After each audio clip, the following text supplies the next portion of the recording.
Hai Wak Geng, welcome. Balik lagi sama aku Sheila Poppins di Kopassus. So di video kali ini kita agak berbeda ya konsepnya, karena di sini aku hanya menampilkan cuplikan video aja dan foto-foto tanpa ada wajah aku. Jadi langsung aja lah kita bahas kasus ini ya. Dimana kasus ini lagi viral banget nih, yang katanya seorang motivator sekalian founder sebuah sekolah berinisial JE sudah melakukan pelecehan seksual kepada puluhan siswi SMA. Namun dalam penyelidikan dari pihak JE ini menyangkal kok dia itu pernah melakukan pelecehan pada para siswi yang melaporkan itu kan. Cuman di sini aku menjadi orang yang berada di tengah-tengah ya dan memberi pandangan dari sudut pandang aku atau menurut pendapat aku pribadi gitu. Nah, kita akan coba lihat dari dua sisi nih. Tapi sebelum kita masuk ke pembahasan kasusnya, jangan lupa lah kalian tekan dulu tombol like, share, komen, dan subscribe supaya aku tambah semangat lagi membuat konten menarik lainnya untuk kalian. So, JE dikenal sebagai seorang motivator atau pebisnis yang terkenal. Namun, JE ada pekerjaan lain lagi Selain sebagai motivator dan pebisnis, dia juga merupakan seorang praktisi dan produser. Nah, JE ini asalnya dari Surabaya. Dia lahir pada tanggal 8 Juli 1972. Berarti umurnya itu sekarang udah sekitar 49 tahun lah ya. Pada tahun 2003, si JE ini membangunlah sebuah sekolah gratis. Tapi anak-anak yang bersekolah di sana adalah anak yatim piatu dan kaum duafa atau anak dari keluarga yang tidak mampu. Dan sekolah ini pun diberi nama Selamat Pagi Indonesia yang disingkat SPI. SPI ini lokasinya di Kota Batu Malang, Jawa Timur. Walaupun didirikan di tahun 2003, tapi sekolah ini nggak langsung melakukan kegiatan belajar ngajar gitu loh Karena kalau dari data yang aku dapat ya mulai dari 2007 barulah si SPI ini menerima siswa-siswi angkatan pertama. Nah, kalau dari sini kita lihat ya, si JE ini orangnya ya berhati mulia kali ya, karena kebesaran hatinya ini anak yatim piatu, anak-anak yang nggak bisa sekolah karena kurang mampu pun bisa mendapatkan pendidikan yang layak. Karena kemuliaan hatinya si JE ini, banyaklah orang yang memuji dia Pokoknya cukup menarik perhatian publik lah si JE, karena sudah memperhatikan pendidikan anak-anak yang tidak bisa sekolah. Namun seiring berjalannya waktu, tiba-tiba pada 29 Mei 2021, Komnas Perlindungan Anak melaporkan ke Polda Jatim kalau si JE ini udah melakukan pelecehan seksual pada siswi SMA di sekolah yang didirikan dia itu. Jadi kayak mana sebenarnya Komnas Perlindungan Anak bisa tahu kalau JE melakukan ini Ternyata ada seorang siswi yang melaporkan hal tersebut. Udah sekian lama kali katanya dia menyimpan kasus pelecehan yang dialami dia. Awalnya kita pasti berpikir kan, bagaimana bisa ya ini terjadi? Si JE kan hatinya mulia. Dia aja bisa sampai memikirkan masa depan anak yatim piatu loh dan anak-anak yang nggak mampu. Masa tega si JE ini melakukan pelecehan? Apalagi dia seorang motivator. Motivator itu bijak orangnya kan? Bener kan kan? Kok bisa coba dia melakukan itu? Tapi di lain sisi kita juga pasti berpikir, kenapa juga siswi itu baru melapor sekarang? Setelah 12 tahun lamanya baru dilaporkannya kalau JE ini melecehkan dia. Kenapa kok nggak langsung dilaporkannya pada saat mendapatkan perlakuan pelecehan? Iya kan? Bener kan? Padahal katanya dia dilecehkan itu udah berulang-ulang kali loh. Bukan sekali aja, berulang-ulang. Tapi ada jawaban nih yang diberikan sama korban. Katanya tujuan dia menceritakan ini ke publik karena dia yang nggak mau adik-adik kelasnya itu diperlakukan hal yang sama kayak yang diterima dia itu dari JE. Ya sebenarnya korban ada benarnya juga sih Mereka nggak mau ada korban-korban lain, cukup mereka aja gitulah kan. Karena pelecehan itu kan bisa menghancurkan kehidupan seseorang Menurut aku kenapa mereka sekarang baru cerita, karena pelecehan itu bukan hal yang mudah untuk dilupakan. Itu bisa melekat dan menjadikan seseorang trauma berat. Butuh waktu yang panjang agar trauma itu hilang. Jadi agak bisa orang yang pada saat itu lagi trauma terus dipaksa untuk bercerita akan hal itu atau melaporkan akan hal itu. Bisa jadi seperti itu kan dari pemikiran aku ini ya. Namun sejak laporan itu memang banyak nih bermunculan korban yang mulai memberanikan diri untuk angkat bicara kalau mereka pun dilecehkan juga sama si JE. Karena udah banyaknya nih laporan yang masuk, pada Agustus 2021 JE pun resmi ditetapkan sebagai tersangka. Walaupun pengelola sekolah yayasan itu udah menyangkal semua laporan pelecehan itu, namun tetap saja JE yang menjadi tersangka dalam kasus tersebut. Hingga pada Februari 2022, kasus ini pun mulailah disidangkan secara tertutup hingga pada saat ini. Walaupun JE udah jadi tersangka dan kasus pada saat itu udah disidangkan sebanyak 20 kali, tapi polisi belum melakukan penahanan pada JE.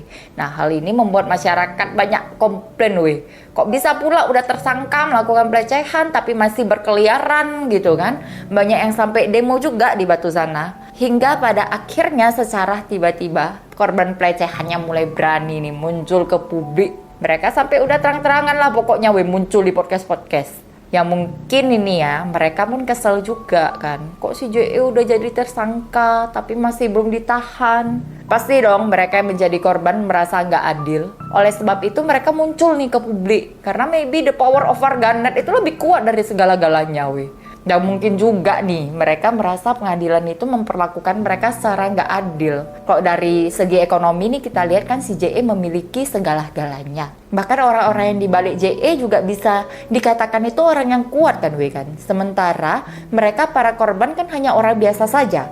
Karena itulah mereka pun memberanikan dirilah mengumbar ke publik kan. Walaupun sebenarnya malu. Tapi semua mereka lakukan untuk mendapatkan keadilan dan gak mau ada korban JE lainnya pokoknya. Terus kemarin di podcastnya Om Deddy juga korban kan ada ngomong nih. Kenapa dia baru berani speak up sekarang? Katanya sih si JE ini orangnya pintar memanipulasi. Selain itu dia pun merasa ada hutang budi gitu nah sama JE. Jadi misal kayak gini ya weh ya. Si S adalah seseorang yang gak mampu gini. Terus dia dibantu nih sama JE. Dan sejak dia mendapatkan bantuan itu pertama kali diberikan JE, otomatis si S ini pasti dong merasakan, wah aku udah berhutang budi nih sama JE gitu. Apalagi si S udah kayak orang pilihannya si JE gitu nah, yang dimotivasi terus dan dibilang ada bibit leadership, bisa sukses asalkan si S ini dengarkan omongan dan arahan si JE. Siapa yang nggak mau sukses kan weh? Apalagi yang ngomong kayak gitu ke si S adalah orang yang memiliki hati mulia dan seorang motivator seperti JE. Jadinya yang tercatat di otak si S ini dari awal ya JE ini orang yang baik, sosok seorang ayah. Pokoknya semua yang positif lah tentang si JE.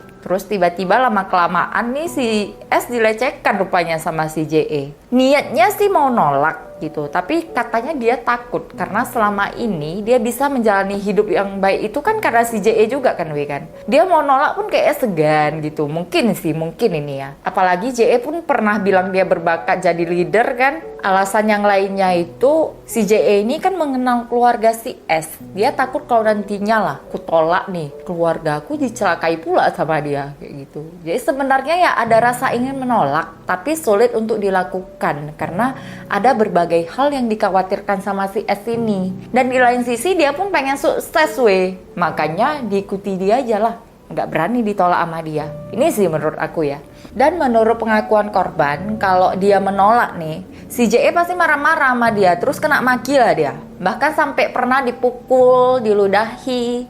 Tapi ya kita fair aja ya weh ya. Pas ditanya soal bukti, korban kan memang ada kasih bukti nih. Tapi bukti yang ditunjukkan itu kan rekaman suara yang katanya itu si JE lagi marah-marah kan ke timnya. Bukan saat JE maki-maki si korban. Dan tujuan dia menjadikan ini sebagai bukti agar orang-orang yakin nih kalau si JE itu sebenarnya bisa marah-marah orang, bisa maki-maki orang. Cuman bagi aku itu kan buktinya nggak berhubungan dengan kasus pelecehan mereka weh. Apalagi kalau kita hubungkan nih dengan yang dibilang korban. Katanya kalau mereka nolak kan mereka dimaki JE nih ya. Ya rekaman itu nggak ada hubungan kan dengan pernyataan itu. Jadi sesuatu statement itu bisa kuat apabila ada bukti yang sesuai dengan yang diceritakan atau yang disaksikan. Bener dong kayak gitu. Kalau dihukum itu semuanya butuh bukti weh. Cuman kalau kita diperkoas lah misalnya kan, kayak mana caranya kita bisa dapatkan bukti? Nanti dikasih rekaman suara malah ditanya lagi, mana buktinya itu suara kamu dan suara pelaku pelecehan? Kan susah sebenarnya di posisi ini kan. Dimana-mana kalau yang namanya diperkoas itu ya nggak ada bukti menurut aku. Kecuali ya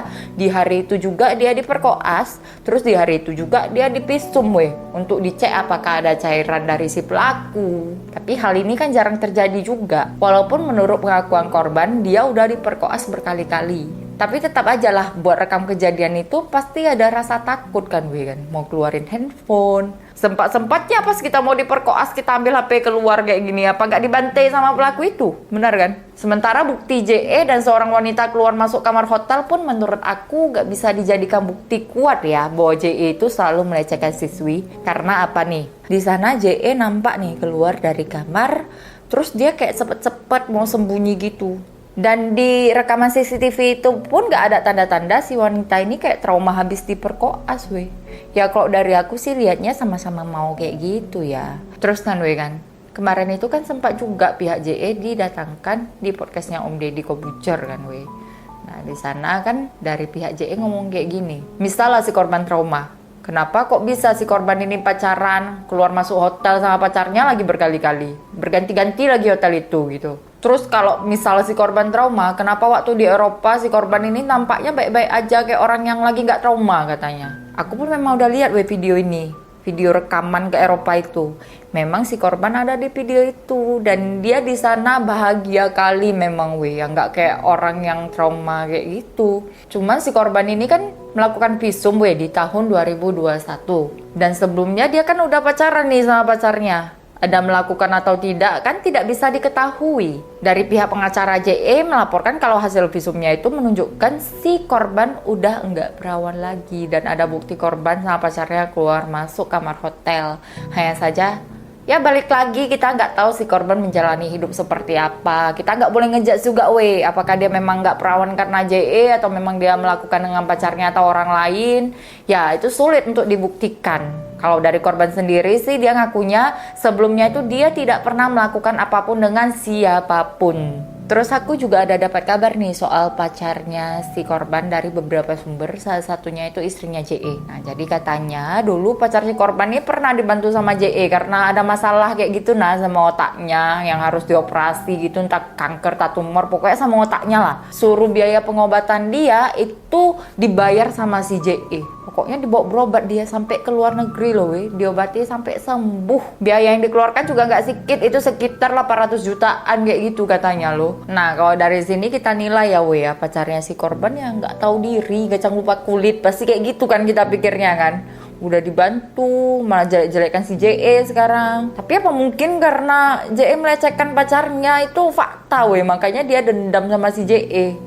Jadinya segala kebaikan JE itu dilupakan dia kayak gitu. Ini mungkin kan secara pacarnya itu disentuh loh geng. Emosi lah dia.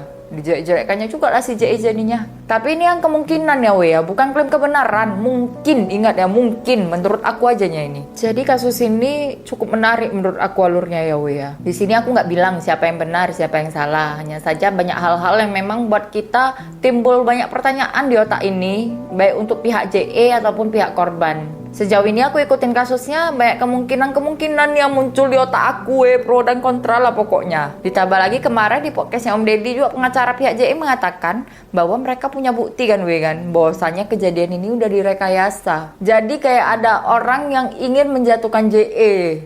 Makanya direkayasa lah cerita ini. Dan orang tersebut mengarahkan timnya. Nah timnya ini yang dibentuk dia yaitu para korban. Untuk merekayasa cerita, menjelek-jelekkan JE. Pokoknya katanya semua karena bisnis lah. Bahkan kata pengacara JE, mereka punya bukti pengakuan loh dari salah satu tim itu. Jadi kayak ada yang berkhianat lah dari timnya si korban ini. Tapi kalau cerita ini benar sampai ada timnya yang dibentuk untuk menjatuhkan JE itu skenarionya sangat amazing sih kayak drakor-drakor itu enggak sih? Di luar nalar kali udah sebenarnya. Cuman akhir-akhir ini kan mulai banyak yang bilang kalau si korban ini pemimpin Twitter. Jadi kalau disuruh berdrama ya itu udah makanan dia, udah profesional kali lah pokoknya mulus tanpa ada cacat kalau disuruh drama dia.